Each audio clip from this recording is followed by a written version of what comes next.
I know this sounds crazy and this is going to probably get me canceled, but I've never put my kids first. I come first. Lauren's not first. Dakota Meyer comes first.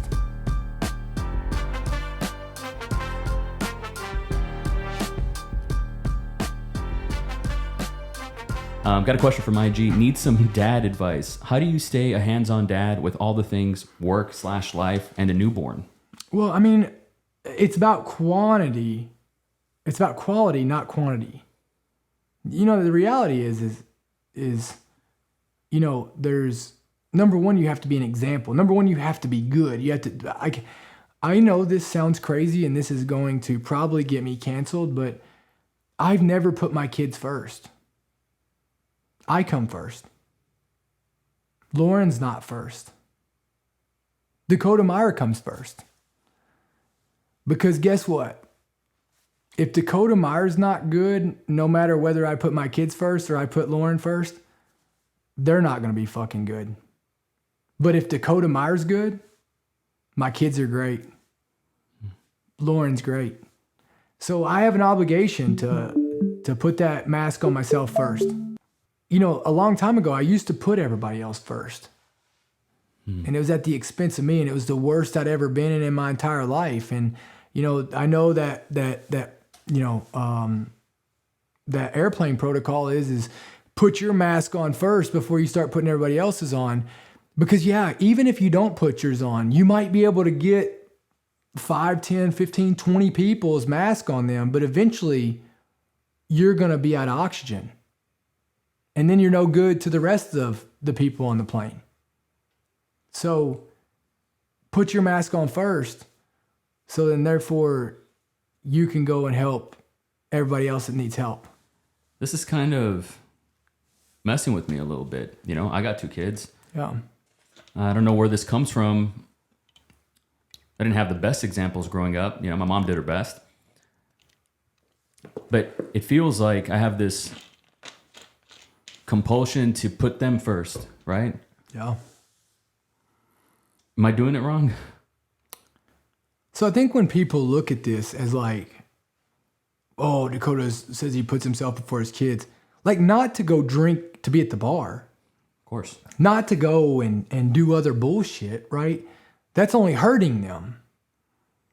But to do what's right, to do everything, to put myself first, to make sure that I'm good. There is no good by being at the bar every night. There is no good by being financially unstable. There is no good by not being at a job that makes you feel fulfilled, right? Like you have to do the things that make you a better human being, right? And that's what you put first. And then if you're a better human being, you make everybody around you a better human being that's relying on you. So it's about using that time to make yourself stronger. It's about using that time and prioritizing that. Because if you don't prioritize that, you're not going to be good. And if you're not good, well, then who else is good that's relying on you? So you have to put yourself first. Yeah. Thank you for saying that. And here's the thing. Mm-hmm. You know, if you put them first, one day they're going to be adults. Mm-hmm. What do you got left? What do you mean? You still got 60 years to live. Yeah.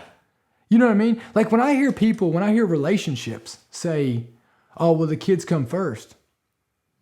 Well, your relationship better come first between you and your wife or your husband, whatever it is.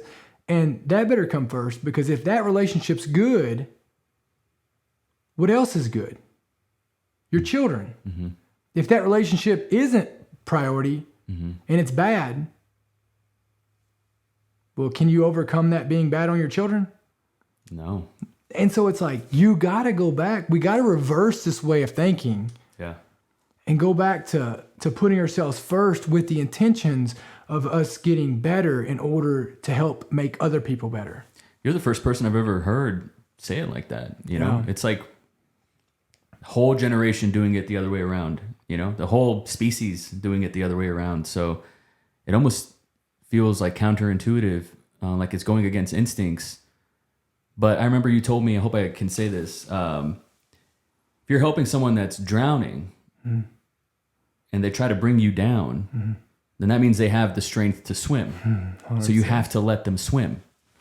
You have to take care of yourself first to help them. 100%. Yeah. Right? Like when you come up on somebody, you know, like if you're trying to rescue somebody when you're going out swimming, and they have enough strength to grab you and pull you down, go underwater. That's where they don't want to fucking be anyways, right? Get away from them.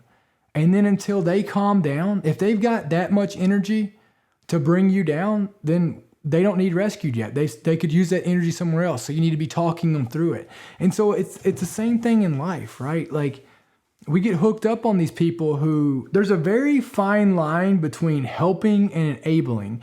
And the rule for me is this: I'll match you on your effort to fix your problem. I'll match you every chance I get.